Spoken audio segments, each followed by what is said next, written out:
Inter pass అయిన students కి practical learning and industrial exposure తో 100% ప్లేస్మెంట్ ఇస్తుంది ఐ క్రియేట్ డిగ్రీ కాలేజ్.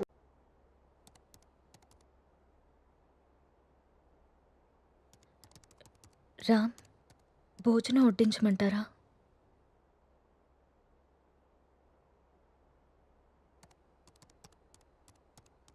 ఊరెళ్ళిన పని ఏమైంది రామ్?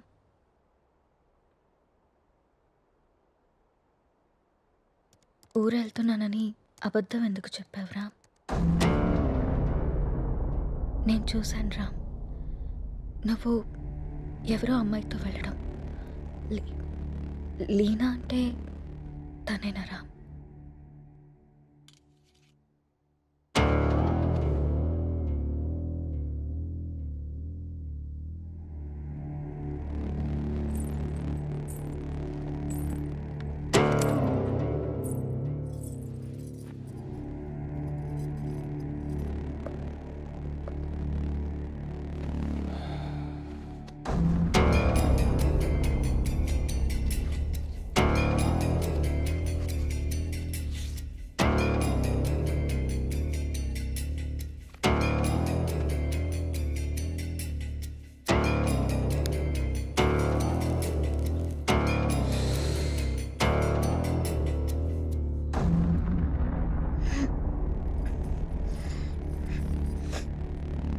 ఇబ్బందిగా ఉందా?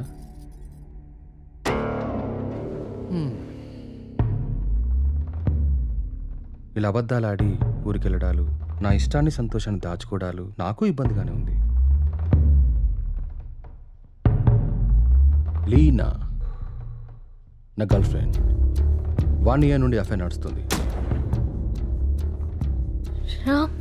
రాముణ్ణి కాదు, మగాన్ని. సీత, నా ప్రపంచం చాలా పెద్దది, నీ ప్రపంచం చాలా చిన్నది. నీ ప్రపంచంలోకి నువ్వు నన్ను లాక్కోవాలనుకోవడం చాలా తప్పు. నా చుట్టూ ఉన్న అందాలతో పోల్చుకుంటే నిన్ను చూస్తుంటే నాకు అసహ్యం వేస్తుంది. నాకు మాత్రం నువ్వు తప్ప వేరే ప్రపంచం తెలియదురా. సీత, దేవుడు ప్రత్యక్షమైతే వరాలు కోరుకోవాలి కానీ ఎప్పటికీ మన పక్కనే ఉండాలని ఆశపడకూడదు. నువ్వు ఒక అనాథవి. పెళ్లి చేసుకుని ఇంత మంచి జీవితాన్ని ఇచ్చాను, ఉండడానికి ఇల్లు, సొసైటీలో పేరు అన్నీ ఇచ్చాను. ఇప్పుడు నువ్వు అనుభవిస్తున్న ఈ ఆస్తి, ఈ హోదా అన్నీ నిన్ను పెట్టిన భిక్ష. అలాంటి నువ్వు నన్ను ప్రశ్నించడం మొదలు పెడతావా? ఇక ఆపేద్దాం.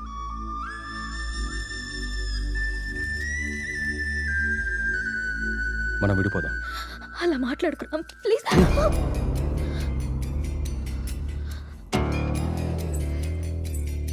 రామ్, వద్దు, నువ్వొద్దు, నీ అతి ప్రేమ అసలే వద్దు. నా ఆనందానికి హద్దులు గీసేది నాకు అసలు ఏదీ వద్దు. బాగా ఆలోచించ సీత. చేసుకున్న పాపానికి నీకు ఆప్షన్ ఇస్తా. ఈ ఇల్లు మొత్తం నీకే వదిలేసి నేనే బయటికి వెళ్ళిపోతా. నెల నెల ఖర్చులకు డబ్బులు కూడా పంపిస్తా. నా కూతుర్ని నాకు వదిలేసి రామ్ మాజీ భార్యగా హ్యాపీగా బ్రతికే.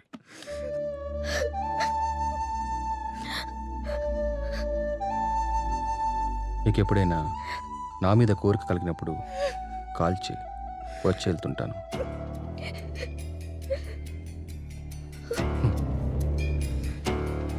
నువ్వెక్కడాగవో తెలిసింది సీత.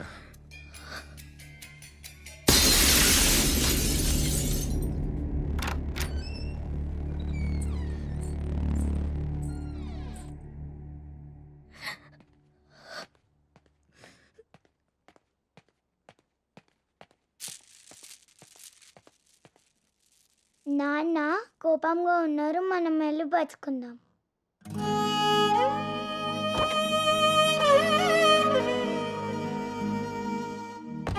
రామ్, రామ్, రామ్. ఒక్కటి మాత్రం నిజం, నువ్వు లేకుంటే చస్తానను, కానీ నీ చచ్చేదాకా నీ తోడుంటాను. It's my promise.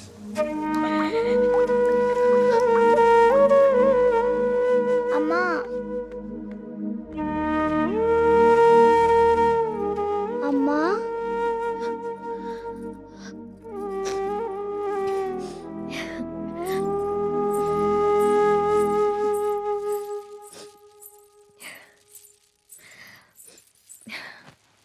అప్పుడే లేచింది నా బంగారు తల్లి. ఏంటమ్మా అలా ఉన్నావు? ఏం లేదు. నాన్న ఎక్కడికి వెళ్ళారమ్మా? అమ్మా నిన్నే. ఆడుకోపో. మరి స్కూల్? ఈరోజు స్కూల్కి వెళ్ళొద్దు. స్నానం చేయించి రెడీ చేస్తాను, ఓకే. సరేనా? సరే. నీకు వాటర్ టబ్లో బబుల్స్ వేసి స్నానం చేస్తాను, ఓకేనా? వావ్.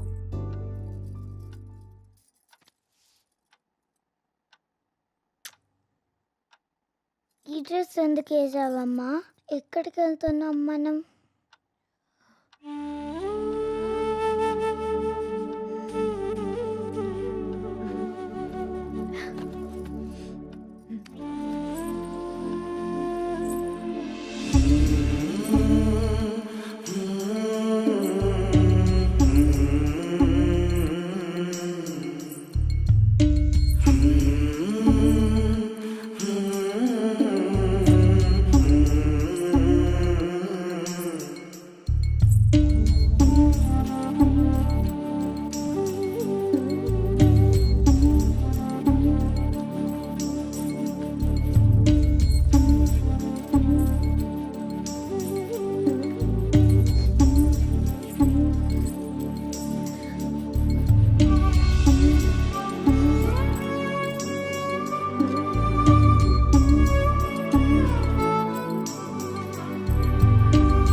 నా చుట్టూ ఉన్న అందాలతో పోల్చుకుంటే నిన్ను చూస్తుంటే నాకు అసహ్యం వేస్తుంది.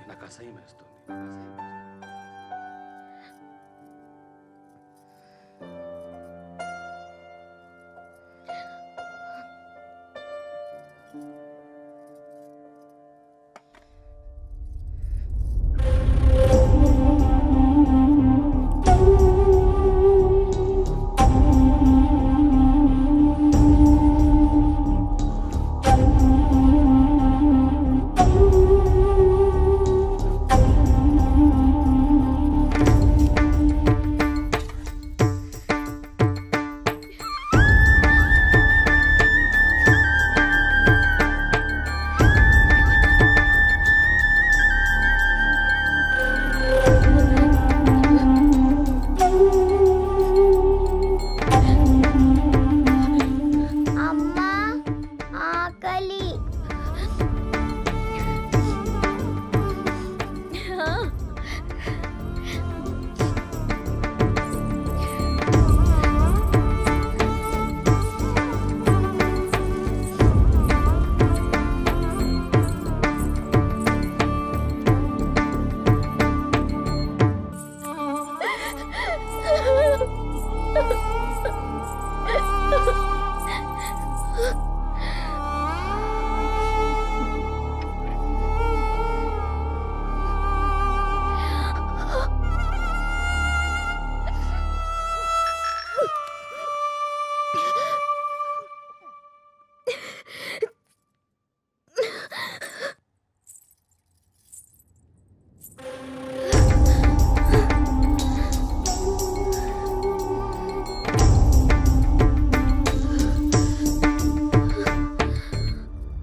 అమ్మా, నిన్ను మళ్ళీ చంపేసుకున్నానమ్మా. నన్ను క్షమించు.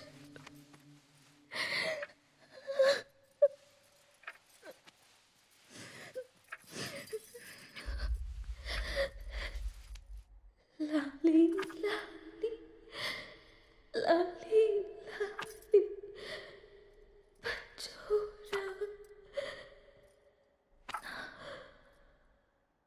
పుచ్చాయి.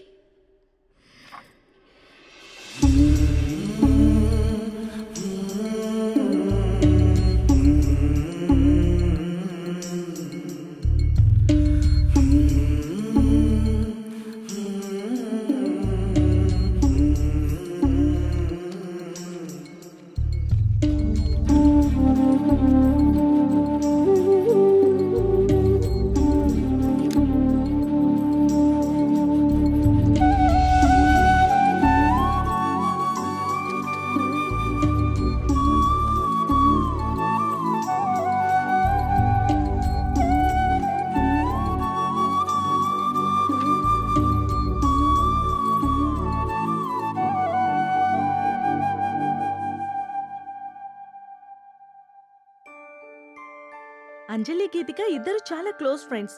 అంజలి చనిపోయిన దగ్గర నుంచి గీతిక చాలా డల్ అయిపోయింది. వాళ్ళ మదర్కి కూడా ఈ విషయం చెప్పి జాగ్రత్తగా చూసుకోమన్నాం. కానీ గీతిక ఇంకా నార్మల్ కాలేకపోతుంది. నేనొక్కసారి గీతికని కలవచ్చా? ష్యూర్. ఇప్పుడు వాళ్ళకి ప్లే అవర్. అదిగో అక్కడుంది. ఓ థ్యాంక్ యూ మ్యామ్. ఇంతకు మీరు అంజలికి ఏమవుతారు? మామయ్య.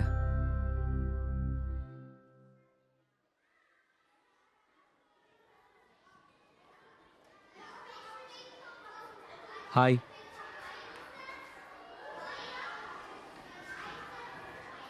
నా పేరు విక్రాంత్. నీ పేరేంటి?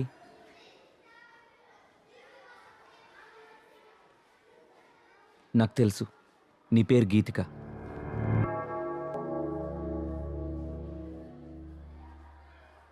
అంజలి ఎలా ఉంది?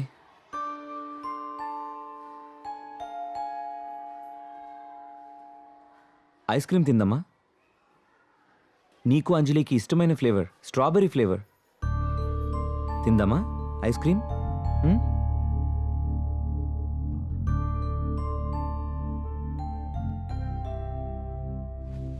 యాజ్ ఎ పారాసైకాలజిస్ట్గా నేను మీకు కొన్ని విషయాలు చెప్పాలి. Anjali Geethika close friends. ఆ విషయం మీకు తెలుసు. సడన్గా అంజలి చనిపోవడంతో గీతిక బాగా డిస్టర్బ్ అయింది.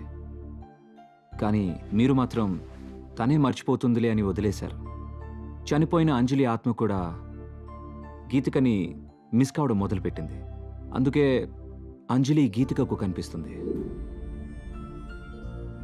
తన చేతిలో చేపట్టుకునే తన ఫ్రెండ్ని తను ఎందుకు టచ్ చేయలేకపోతుందో అటు అంజలికి ఇటు గీతికకి అర్థం కాక ఆ చిన్న పిల్లలు వాళ్ళ కోసం ఓ చిన్న ప్రపంచాన్ని ఏర్పరచుకున్నారు. ఆ ప్రపంచంలో వాళ్ళిద్దరే ఉంటున్నారు. ఈ డైరీ చూడండి, మీకే అర్థమవుతుంది.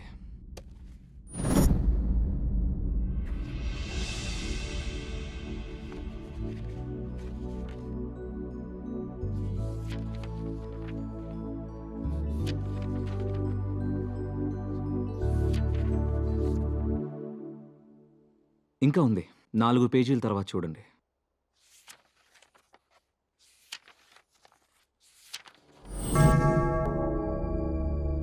ఈరోజు డిసెంబర్ 8th, అంజలి బర్త్డే. అంజలి గీతికని ఎక్కడికి తీసుకెళ్తానని రాసిందో నాకు అర్థం కాలేదు. బట్ యు డోంట్ వరీ, అంజలి రాత్రిపూట మాత్రమే గీతికకు కనిపిస్తుంది. ఈ ఒక్క రాత్రికి మీరు గీతికని జాగ్రత్తగా చూసుకోండి. ఈ ప్రాబ్లంని నేను సాల్వ్ చేస్తాను. ఈ ప్రపంచంలో పిల్లలకి అమ్మా నాన్న ప్రేమ దొరికితే దేన్నైనా మర్చిపోతారు. ఆ ప్రేమను మీరు మీ అమ్మాయికి ఇవ్వండి. బాయ్ గీతిక.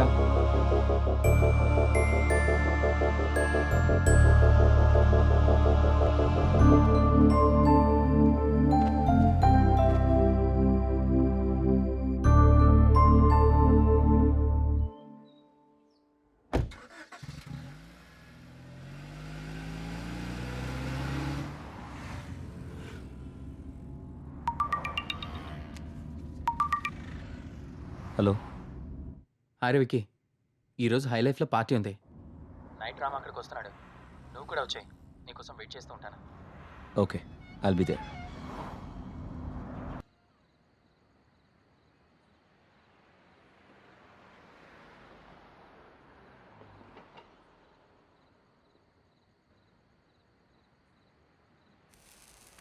మీరు లైఫ్ని బాగా ఎంజాయ్ చేస్తారనుకుంటా.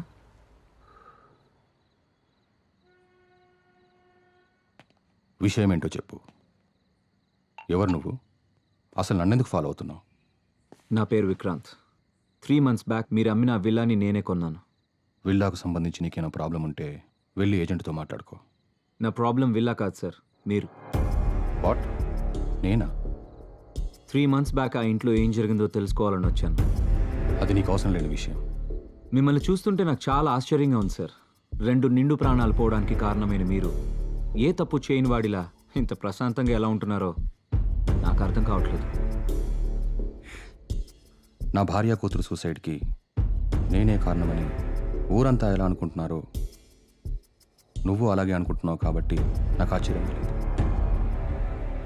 నేను తప్పు చేయలేదని నాకు తెలుసు. అందుకే ప్రశాంతంగా ఉన్నాను. అబద్ధాన్ని నిజమని మిమ్మల్ని మీరే బాగా నమ్మించుకుంటున్నారు సార్. ఏది నిజమో ఏది అబద్ధమో నీకేం తెలుసు? నాకు తెలుసు సార్. ఏం తెలుసు నీకు? 15 ఏళ్ళు కష్టపడి నేను సంపాదించుకున్న పేరు, పరువు, ప్రతిష్టని నా భార్య చేసిన పిచ్చి పనితో మొత్తం కోల్పోయానని తెలుసా? ప్రేమించి జీవితాన్నిచ్చిన పాపానికి ప్రపంచం దృష్టిలో నన్ను దోషిగా నిలబెట్టి తను హాయిగా చనిపోయిందని తెలుసా? చిన్న పాప అన్న జారి లేకుండా, నా కూతుర్ని కూడా నాకు మిగలనీయకుండా తనతో తీసుకెళ్ళిపోయి నన్ను ఒంటరివాని చేసిందని నీకు తెలుసా?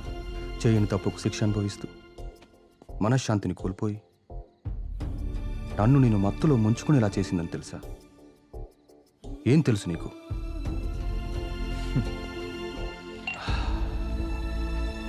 ఆనాడు రాముడు కూడా చేయని తప్పుకి సీతను శిక్షించి తానే ఒంటరిగా మిగిలిపోయానని కుమిలిపోయాడు సార్. మిమ్మల్ని చూస్తుంటే అదే గుర్తొస్తుంది. నేను ఆ ఇంటికి వచ్చాక ఏం జరిగిందో తెలుసుకోవాలని మీ వెంట పడ్డాను. కానీ అసలు ఏం జరిగిందో మీకు తెలియదని నాకు ఇప్పుడే అర్థమవుతుంది. సార్, మీరేదో కోల్పోయాను అని ఫీల్ అవుతున్నారే, నిజంగా మీరేం కోల్పోయారో మీకు తెలుసా? ఇవి చదవండి. తప్పెవరు చేశారో, శిక్ష ఎవరికి పడిందో మీకే అర్థమవుతుంది.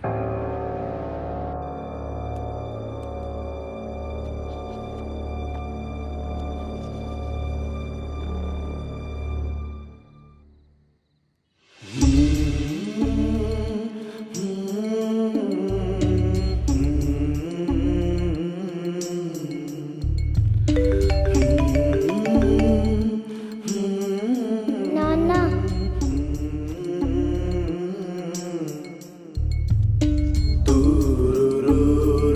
ఈ రోజు ఎందుకో కొత్తగా ఉంది.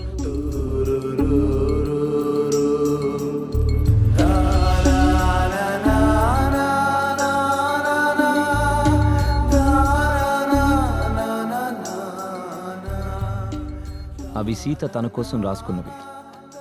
అందుకే తను డైరీ రాస్తుందన్న విషయం మీకు ఇప్పటిదాకా తెలీదు. కానీ ఇది మాత్రం మీకోసం రాసింది. తన మీద ద్వేషంతో మీరు ఆ ఇంటిని వదిలేశారు. ఒక్కసారి ఓపిగ్గా వెతికి చూస్తే మీకు ఇది దొరికేది. రామ్, నాకు నిశ్శబ్దం అంటే ఇష్టం. నీ శబ్దం అంటే ఇంకా ఇష్టం. ప్రపంచంలో నాకంటూ ఎవరూ లేనప్పుడు నువ్వే నా ప్రపంచమై వచ్చా. నీ ప్రేమతో తోడై నిలిచి నా జీవితానికి వెలుగిచ్చా. నాకు నిన్ను ప్రేమించడం తప్ప ఇంకేం తెలీదు రామ్. క్షమించు రామ్. నీ కూతుర్ని నీకు వదిలే అన్నావు. నమ్మకం లేదు రామ్. నువ్వు తేలిపోతున్న ఆకర్షణ వలయాల్లో పడి నా కూతురు మరో సీత కావడం నాకిష్టం లేదు. అందుకే నాతో పాటు తీసుకెళ్తున్నాను. కోరిక కలిగినప్పుడు చెప్తే వస్తానన్నావు. ప్రేమతో నువ్వు వచ్చి పిలిచినా పలకలేని తీరాలకి వెళ్ళిపోతున్నాను.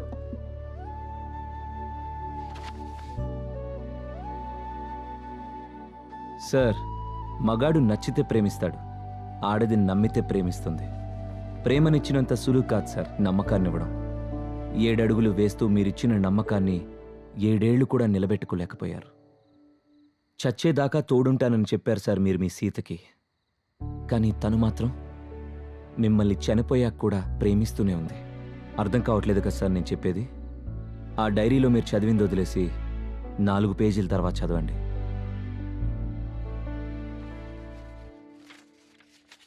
తప్పు చేశాననిపిస్తోందిరా.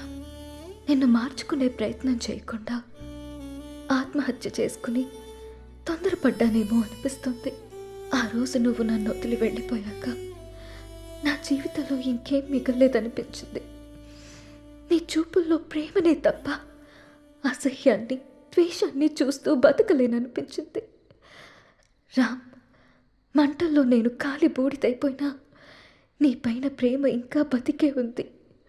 నీ కళ్ళల్లో ఆ ప్రేమని, నీ మాటల్లో ఆప్యాయతని మళ్ళీ చూడాలనుంది. అప్పటికి కానీ నా ఈ ఆత్మకి శాంతి కలగదేమో. నువ్వు వచ్చేదాకా ఈ సీత నీ కోసం ఎదురు చూస్తూనే ఉంటుంది. నీ ప్రేమ వేడుకోల కోసం తప్పిస్తూనే ఉంటుంది. ఒక్కసారి రా, ఒక్కసారి ఈ సీత కోసం రావా? నాకు మాత్రం నువ్వు తప్ప వేరే ప్రపంచం తెలియదురా.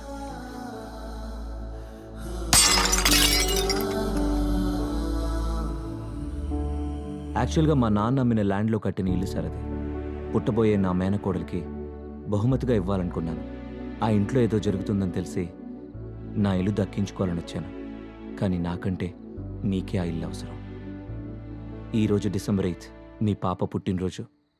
మీరు వస్తారని ఆశగా ఎదురు చూస్తున్న మీ పాపని, ప్రేమగా ఎదురు చూస్తున్న మీ సీతని కలుసుకోవడానికి మీ అంజలి పుట్టినరోజు కంటే మంచి సందర్భం ఏముంటుంది సార్? మిమ్మల్ని బాధ పెట్టాలనో, మీరు తప్పు చేశారని నిందించడానికో నేను మీ దగ్గరికి రాలేదు. వాళ్ళతో కలిసి ఉండమని మాత్రమే చెప్పడానికి వచ్చాను.